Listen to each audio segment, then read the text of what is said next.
The massive alien ship descended through Earth's atmosphere on a warm summer morning in 2245, its golden hull gleaming in the sunlight.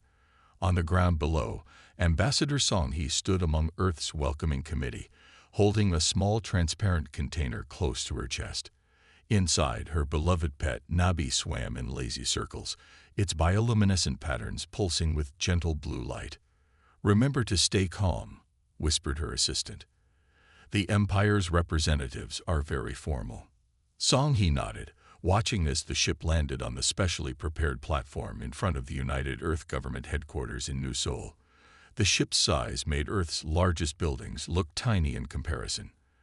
As the dust settled, a door opened in the ship's side, extending a walkway to the ground.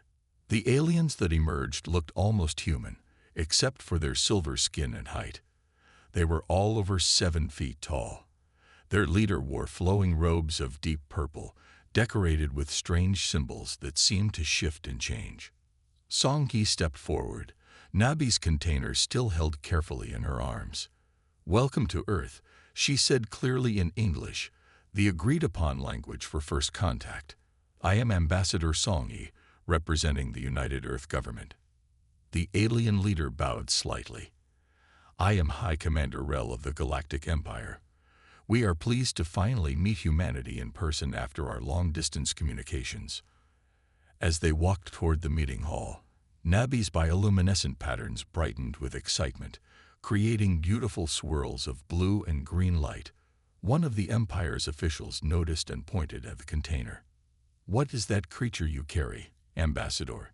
the alien asked, their silver face showing what might have been curiosity.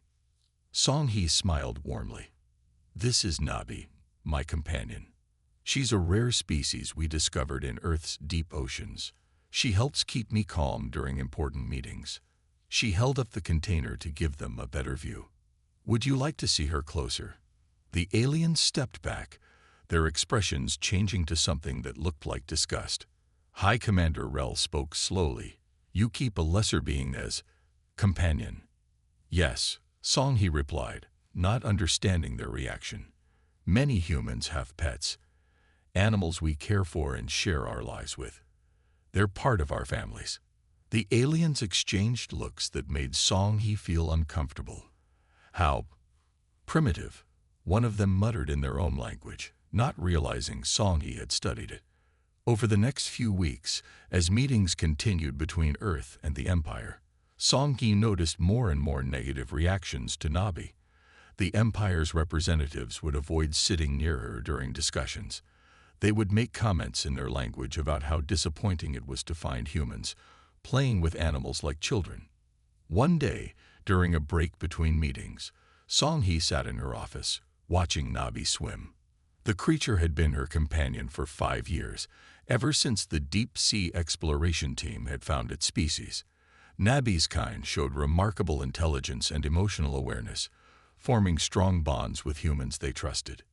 "You understand me, don't you, Nabi?" Songhee whispered, touching the container's surface. Nabi swam to her finger, pressing against the barrier and flashing patterns of warm yellow light. Her way of showing affection. A knock at her door interrupted the moment. It was her assistant, looking worried. "Ambassador, the Empire's representatives want to discuss a new topic tomorrow. They call it Species Preservation Protocols." Songhee felt a chill run down her spine. She had read about the Empire's history during their cultural exchange. They believed in strict separation between intelligent species and what they called lesser beings. They thought keeping animals as companions was wrong and harmful to both species. That night, Songhee sent urgent messages to Earth's government, warning them about what she had observed. "The Empire looks down on our relationship with animals," she wrote.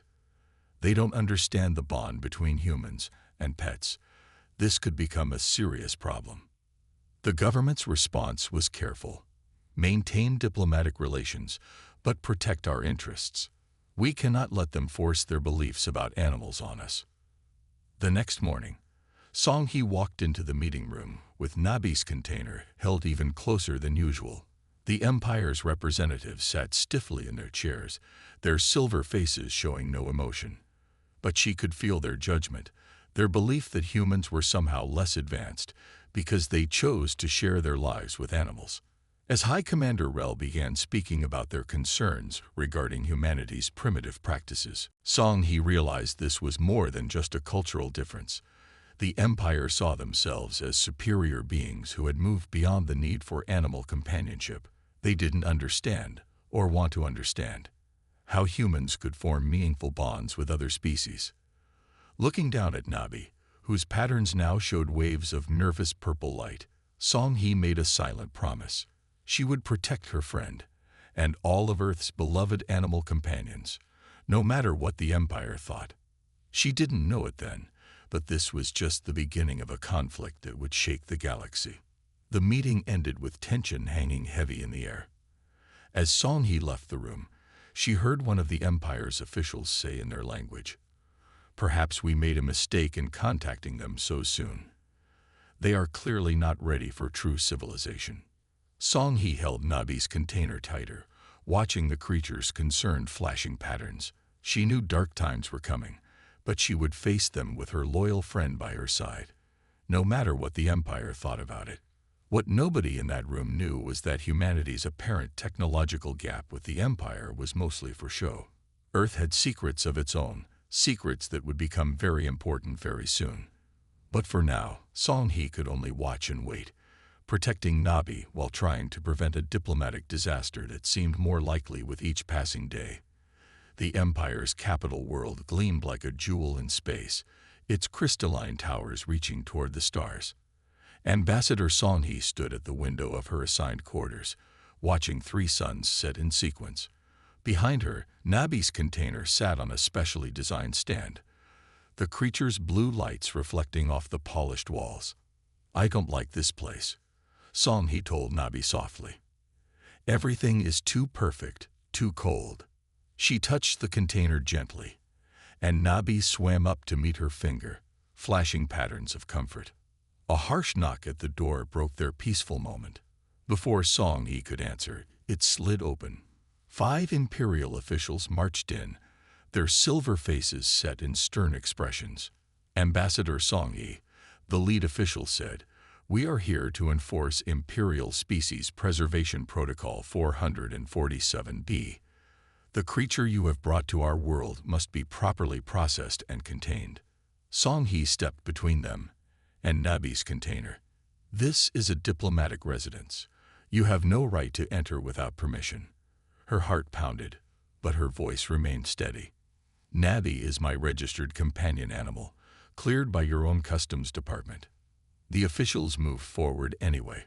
"New information has come to light. The creature's species is now classified as requiring preservation protocols. Please step aside."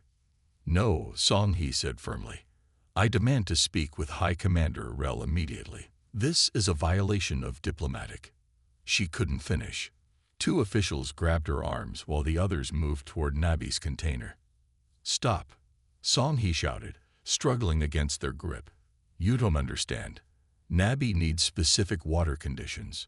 She has special dietary requirements."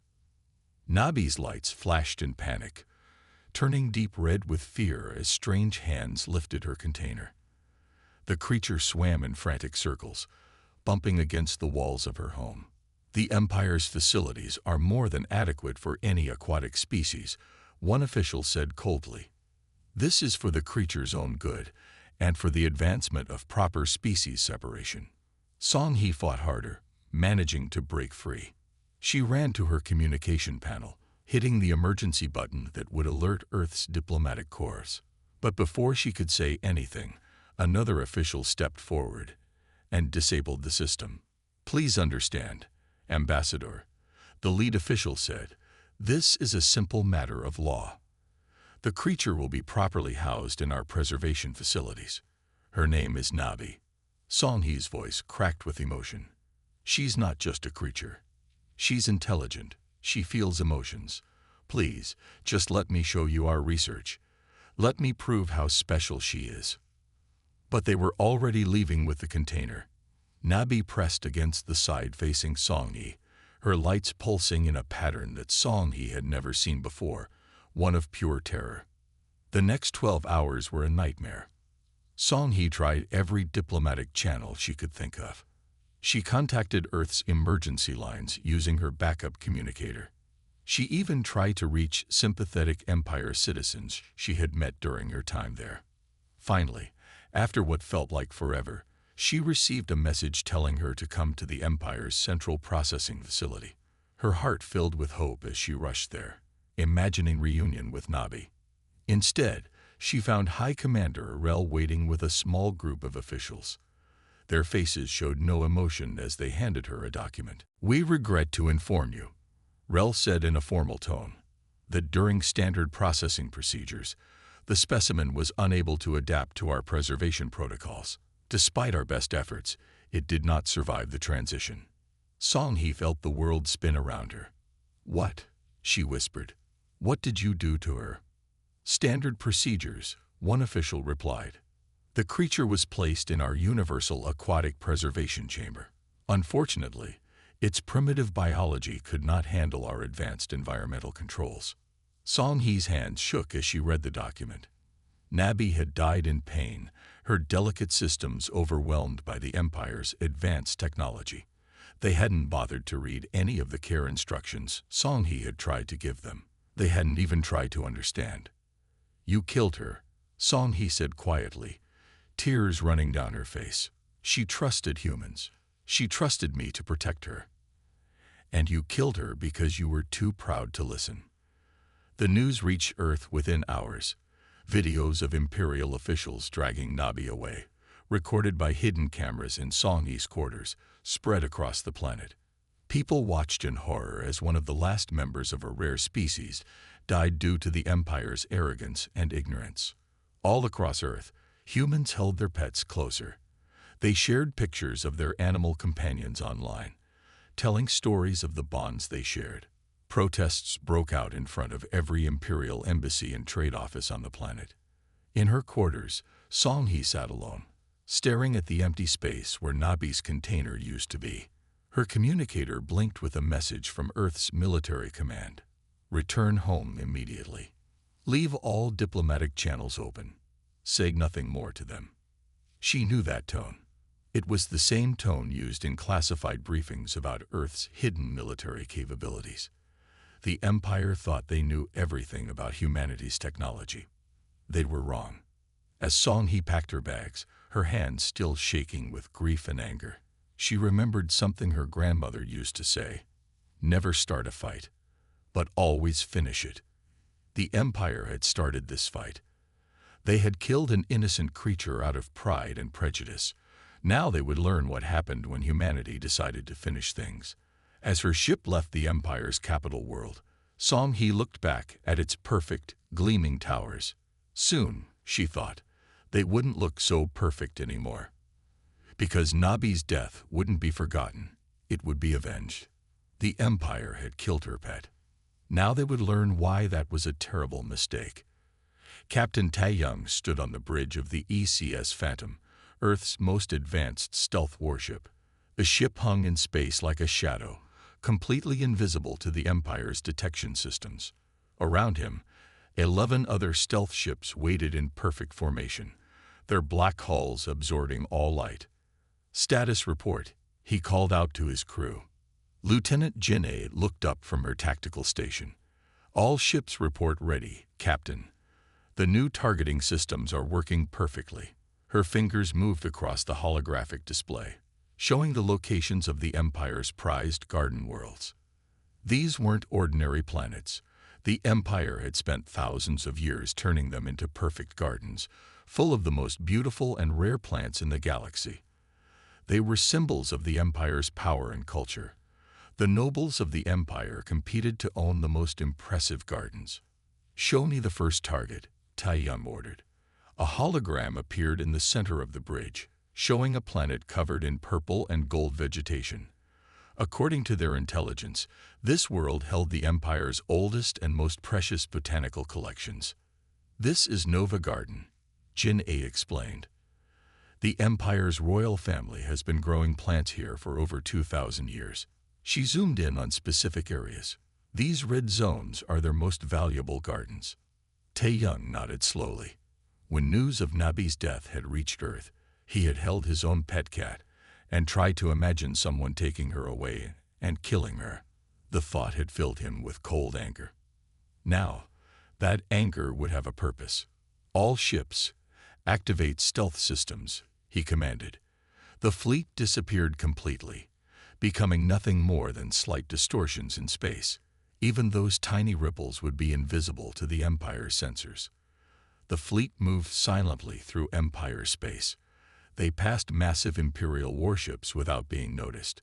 The Empire's crews never knew that Earth's revenge was slipping right past their defenses. Multiple Empire patrol ships ahead, Jin-A reported calmly. They have no idea we're here. Tae-young watched the Imperial ships pass by on the view screen. The Empire thought they knew everything about human technology. They had no idea that Earth had been hiding its true capabilities all along. Message from Earth Command, his communications officer announced. They say we have full authorization to proceed with Operation Burning Garden. The fleet took up positions around Nova Garden. Through the view screen, Tae-young could see the planet's famous crystal cities and endless fields of alien flowers. The Empire's nobles had spent fortunes creating this living artwork. All ships report ready for deployment, Jin-A said. Targeting systems are locked on the primary garden zones. Tae-young thought about Ambassador Song-hee's grief over losing Navi. He thought about how the Empire had dismissed humanity's bonds with animals as primitive. Now they would learn what primitive humans could do. Deploy the Cedars, he ordered. From each stealth ship, small pods launched toward the planet. They contained Earth's secret weapon, engineered plant diseases that would only affect the Empire's precious alien flora. The pods were as invisible as the ships that launched them. Pods entering the atmosphere, Jin-A reported. No reaction from planetary defenses. They watched as the pods disappeared into the planet's atmosphere. Soon, the carefully engineered diseases would spread through the Empire's precious gardens. Plants that had taken centuries to grow would die within weeks. First phase complete, Jin-A announced. Moving on to the next target. The fleet slipped away from Nova Garden, leaving no trace of their presence. Behind them, the Empire's greatest botanical treasure was already beginning to die. Send word to Earth Command, Tae-young ordered. First target seeded successfully, moving to secondary targets. As they headed toward the next garden world, Tae-young looked at the small photo on his command console. It showed his cat back on Earth. The Empire had taught humanity a harsh lesson about their attitude toward pets. Now humanity would teach the Empire an even harsher lesson about underestimating those they considered primitive. Next target is the Golden Gardens of Imperial House Rel, Jin-A reported. High Commander Rel's family has owned these gardens for 5 generations. Tae-young smiled grimly. It seemed fitting that the family of the official who had overseen Nabi's death would lose their precious gardens too. Set course, he ordered. Let's show them what happens when they harm one of our own. The Ghost Fleet moved silently through space, invisible and unstoppable. The Empire would soon discover that their greatest treasures were dying, but they would never know how it happened. They would never detect the fleet of shadow ships carrying Earth's revenge. For Nabi, Tae-young whispered as his fleet approached their next target. And for all the pets they'll never understand. The Empire's garden worlds were about to learn why humans were the most dangerous species in the galaxy, when protecting those they loved, even if those loved ones weren't human. Science Officer Sun-mai watched through her microscope as another sample of Imperial flora withered and died. On her lab screen aboard the ECS Phantom, readings showed the engineered virus working exactly as designed. Captain, she called to Tae-young. The virus has achieved full coverage on Nova Garden. Reports show 90% of their prize specimens are already showing signs of decay. The news broadcasts from Nova Garden played on the bridge's main screen. Imperial nobles ran through their dying gardens, watching helplessly as centuries of careful cultivation turned to dust. The beautiful purple and gold plants that had been their pride were now turning black and crumbling. "Show me the spread pattern," Tai-Yum ordered. Sun Mei brought up a map of Nova Garden. Red dots showed where the virus had already killed the plants. Yellow showed where it was spreading. The pattern looked like fire burning across the planet's surface. "The Empire's scientists are completely confused," Sun Mai reported with a slight smile. "They'd never seen anything like this virus. It only attacks their precious alien plants, leaving Earth-based species untouched." On another screen, they watched Imperial news broadcasts. A noble with silver skin was crying over his dying garden, generations of his family's work disappearing before his eyes. Behind him, towers of rare crystal flowers collapsed into piles of dead vegetation. "Next target confirmed," Lieutenant Jin A announced from her tactical station. "The Emerald Gardens of House Rel are in range." These gardens belonged to the family of High Commander Rel, who had ordered Nabi's death. The planet was covered in floating islands of rare plants, each one worth more than entire star systems. "Deploy the virus," Tai-Yum commanded. Sun Mai activated her release systems. More pods dropped toward the planet's surface, completely invisible to Imperial defenses. Inside each pod, her engineered virus waited to destroy another Imperial treasure. "Look at their fleet," Jin A said, pointing to the Imperial warships orbiting the garden worlds. "They're shooting at shadows, trying to find us." The Imperial ships fired weapons randomly into space, hoping to hit the invisible attackers. But Earth's stealth technology was too advanced.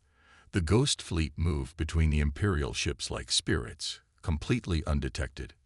Messages from the Empire's rulers showed growing panic. They had never imagined that their precious gardens could be attacked like this. They had thought their worlds were safe, protected by the strongest fleet in the galaxy. "Third wave of infection beginning on Nova Garden," Sun Mai reported. "The virus is spreading faster than expected." She showed new images of the dying gardens. "Their most valuable plants are dying first, just as we planned." The Empire's response grew more desperate with each passing day. They tried everything to save their gardens: force fields, chemical treatments, even magical rituals from ancient times. Nothing worked. The virus was too well designed, too perfectly targeted at their precious plants. "Message from Imperial High Command," the communications officer reported. "They're offering huge rewards for information about the attackers." Tai-Yum smiled grimly. "They still don't understand. This isn't about money. This is about justice." Sun Mid checked her readings again. The virus was mutating exactly as designed, becoming even more effective. Soon, nothing would remain of the Empire's famous gardens except dead plants and broken dreams. "Captain," Jin A called out, "we're receiving new target coordinates. The royal family's private botanical sanctuary." This was their most ambitious target yet. The royal gardens held plants that were literally priceless, species that existed nowhere else in the galaxy. Some of the plants there had been growing for thousands of years. "Prepare for deployment," Tai-Yum ordered. "Sun Me, is the enhanced virus ready?" Sun Li nodded, patting the sealed container beside her. "This version is special. It will destroy their oldest and most precious plants first. They'll watch their greatest treasures die before their eyes." The Ghost Fleet moved into position around the royal gardens. Imperial ships guarded the planet in tight formation, but they might as well have been trying to catch starlight with their hands. "Remember Navi," Sun Mai whispered as she prepared the virus pods. The Empire had killed one small creature out of pride and ignorance. Now they were losing their most precious possessions in return. The pods launched, falling like invisible rain toward the royal gardens. Soon, the virus would spread through the Empire's greatest botanical treasury, destroying plants that had taken millennia to grow. "Look," Jin A said softly, pointing to a new broadcast. High Commander Rel was speaking to the Empire, trying to calm the growing panic. Behind him, screens showed gardens dying on dozens of worlds. "They still don't know it's us," Sun Mai said. "They can't believe that primitive humans could do this to them." Tae-yun watched the Imperial broadcasts with satisfaction. The Empire had thought humans were beneath them because they loved their pets. Now they were learning just how dangerous primitive humans could be. "Next target?" he asked. Sunmid checked her list. "We still have 15 major garden worlds to hit. The virus is ready." The Ghost Fleet moved silently through space, carrying their invisible weapon to new targets. Behind them, the Empire's greatest treasures withered and died, and there was nothing they could do to stop it. This was humanity's revenge, served cold and precise. For every tear Ambassador Songhe had shed over Nabi, a priceless garden would die. The Empire was learning a lesson they would never forget. Never harm something a human loves. Ambassador Songhe walked into the Imperial Palace's great hall, her steps echoing against marble floors. The once proud hall, with its views of the Empire's greatest gardens, now showed only fields of dead plants stretching to the horizon. High Commander Rel waited at the negotiation table, his silver face showing signs of strain. The past month had destroyed the Empire's most precious treasures. Their garden worlds, cultivated over thousands of years, were now graveyards of withered plants. "Ambassador," Rel said, his voice lacking its usual arrogance, "we are grateful for Earth's willingness to discuss the current crisis." Songhe sat down, placing a small hologram projector on the table. "Before we begin, there's something you need to see." She activated the device, and images appeared in the air above them. The Empire officials gasped as they saw Earth's Ghost Fleet materialize. The stealth ships dropped their cloaking fields, revealing the true face of their invisible attacker. Then came footage of Science Officer Sunmi's virus development, and finally, Captain Tae-yun giving the orders that had destroyed the Empire's gardens. "Impossible," one official whispered. "Your technology was primitive. We monitored everything." "You saw what we wanted you to see," Songhe replied calmly. "Just as your ships never saw our fleet until it was too late." High Commander Rel's face showed a mix of anger and fear. "You did this because of one small creature." Songhe touched a pendant around her neck. It contained a small piece of Nabi's favorite coral. "Her name was Nabi. She was my friend, and you killed her because you thought keeping pets was primitive. Now you know what primitive humans can do." The room fell silent as more images played. Shots of the virus spreading through the Empire's precious gardens, destroying plants that had taken centuries to grow. The Empire officials watched their greatest treasures die again, now knowing who was responsible. "What do you want?" Rel asked finally. Songhe placed a document on the table, the Interstellar Animal Rights Accord. "Every species in the galaxy will have the right to form bonds with animal companions. No more killing pets because of cultural prejudice. And if we refuse..." She touched another button on the projector. New images appeared. More garden worlds that hadn't been attacked yet. Captain Tae-yun's fleet is still out there. Still invisible. Still carrying Sunmi's virus. How many more gardens are you willing to lose? The Empire officials whispered among themselves. Their civilization had always taken pride in their botanical treasures. Now those treasures were being held hostage by the very humans they had dismissed as primitive. "You must understand," Songhe continued, her voice softer now. "Humans form deep bonds with animals. They become part of our families. When you killed Nabi, you didn't just destroy a lesser being. You killed a family member." She stood and walked to the window, looking out at the dead gardens. "We can help you restore some of what was lost. Earth's botanical scientists are very skilled.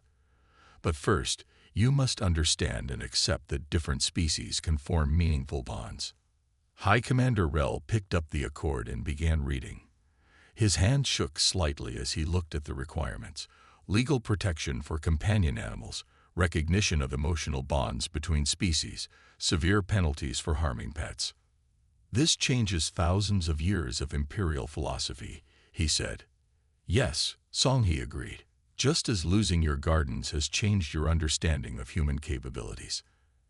Hours passed as they negotiated the details. Finally, Rel pressed his hand to the document, making it official. The Empire would protect the rights of all beings to form companionship bonds. "There's one more thing," Song-Hee said. She activated a final hologram, plans for a memorial. It would stand in the center of the Empire's capital, showing Nabi and other pets who had died because of the Empire's prejudice. "A reminder?" Rel asked. "A promise," Song-Hee corrected, "that such deaths will never happen again." In the following weeks, as the Accord was implemented across the galaxy, something unexpected happened. Some Empire officials began spending time with Earth animals. They discovered what humans had always known, that the bond between species could be profound and meaningful. 1 month after the Accord was signed, Song-Hee stood before the completed memorial. Nabi's image floated in light above it, her bioluminescent patterns dancing as they had in life. Below were the names of other pets who had died under Imperial protocols. A small Empire child approached, looking up at Nabi's image with wonder. In his arms, he held a tiny Earth kitten, one of the first pets officially allowed in the Empire. "Was she beautiful?" the child asked Song-Hee. "Yes," she answered, touching her pendant.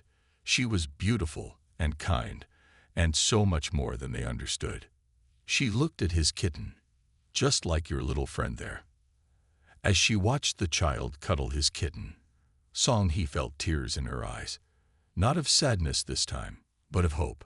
The Empire had learned its lesson through the destruction of their gardens.